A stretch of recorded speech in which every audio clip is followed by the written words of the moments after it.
Hello everyone, welcome back to my YouTube channel. तो आज हमारा डे 9 है फाइनेंशियल टर्म सीरीज का, और आज जिस टर्म के बारे में हम बात करने वाले हैं उस टर्म का नाम है बेस रेट या MCLR। अब ये बेस रेट क्या होता है और ये MCLR कैसे बना, इसकी सारी स्टोरी के बारे में बात करेंगे। इसमें क्या रिसेंट चेंजेस हुए हैं उसकी बात करेंगे, प्लस साथ में इसके एग्जाम्पल्स की बात भी करेंगे। ओके, अगर आप मेरे चैनल पे नए हो तो इसको सब्सक्राइब जरूर करना। और मैं अपने सारे नोट्स अपने टेलीग्राम पे अपलोड कर रहा हूँ, ये वाले नोट्स को भी टेलीग्राम पे डालूंगा, तो टेलीग्राम चैनल का लिंक आपको डिस्क्रिप्शन में मिल जाएगा। और लेट्स बिगिन। सबसे पहले बेस रेट सिस्टम होता क्या है उसके बारे में बात करते हैं। तो base rate system is the minimum interest rate a bank could charge to its customer. अब सबसे इंपॉर्टेंट चीज़ है कि हम सबको पता है कि हम बैंक से कोई भी कस्टमर जाके लोन लेता है, राइट। तो बैंक उसके अगेंस्ट में उससे इंटरेस्ट रेट चार्ज करती है, राइट। तो जो एक बेस रेट मतलब एक मिनिमम इंटरेस्ट रेट, मतलब बैंक उससे नीचे नहीं जाएगी, राइट। कुछ स्पेसिफिक केसेस हो सकते हैं, जैसे कि मान लो कोई गवर्नमेंट की स्कीम आ रही है, तो उस केसेस में ऐसा हो सकता है कि वो उससे नीचे चली जाए, but most of the time base rate से नीचे बैंक नहीं जाएगी। वो कस्टमर को बेस रेट तो चार्ज करेगी ही करेगी। 2010 में इसको लेकर आया गया था, उससे पहले इसको benchmark prime lending rate BPLR के नाम से जाना जाता था। अब इसका पूरा पर्पस क्या है उसके बारे में बात करते हैं। तो पहला तो ये कि ऑब्वियसली ट्रांसपेरेंसी लाना और किसी भी तरह का अनफेयर लेंडिंग को खत्म करना, क्योंकि आप बेस रेट अगर फिक्स कर रहे हो तो ऑब्वियसली सारे बैंक्स के लिए वो सेम होगा। तो उस सिचुएशन में क्या होगा कि एक फेयर कंपटीशन रहेगा और बोरोवर्स को भी पता रहेगा कि किस इंटरेस्ट रेट पर एक्चुअली हमें मिलने वाला है। तो बेस रेट कैसे कैलकुलेट होता था? Cost of fund plus operating expenses plus minimum profit margin, जो बैंक प्रॉफिट मार्जिन चार्ज करती थी, राइट। बट इसको डिसकंटिन्यू किया गया अप्रैल 2016 में, और उससे इसको रिप्लेस किया गया MCLR से। और अब हम MCLR के बारे में बात करेंगे, राइट। तो बेस रेट क्या होता है वो मैंने आपको समझा दिया, अब MCLR के बारे में बात करते हैं। अब MCLR क्या है? MCLR है marginal cost of funds based lending rate. Overall concept same है, यहां पर भी इसका मतलब यही है कि मिनिमम रेट जो बैंक चार्ज कर सकती है, बैंक लेंड करने के लिए जो minimum rate of interest use करेगी, एक्सेप्ट फॉर सर्टेन केस, जैसा मैंने आपको बताया था कि गवर्नमेंट की कुछ स्कीम्स को छोड़कर इस मिनिमम रेट पे ही बैंक लोन देगी। ये अप्रैल 2016 में लाया गया था बेसिकली, ठीक है। और इसकी जो अच्छी बात थी, ये सेंसिटिव है टुवर्ड्स पॉलिसी रेट, राइट। तो किसी भी तरह का रेपो रेट में अगर चेंजेस आएगा तो इसमें भी चेंजेस आ जाएंगे। MCLR को हम कैसे कैलकुलेट करते हैं? तो इसमें चार चीज़ों का इस्तेमाल किया जाता है, एक एक करके हम समझते हैं।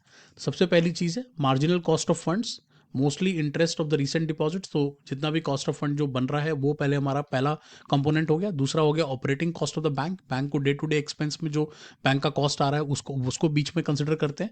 तीसरा हो गया हमारा टेन्योर प्रीमियम, कि लॉन्गर कितना लोन कितने लंबे पीरियड के लिए, तो उसके हिसाब से इसका डिसाइड किया जाएगा, क्योंकि लॉन्गर लोन मतलब हायर रिस्क हायर प्रीमियम।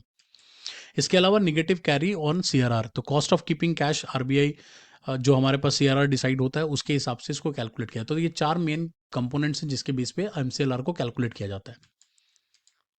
तो इसका एक रियल एग्जांपल लेके समझते हैं। समझ लीजिए कि HDFC डिक्लेयर करती है कि उसका 1 ईयर का MCLR जो होगा वो 8.25% होगा, ठीक है।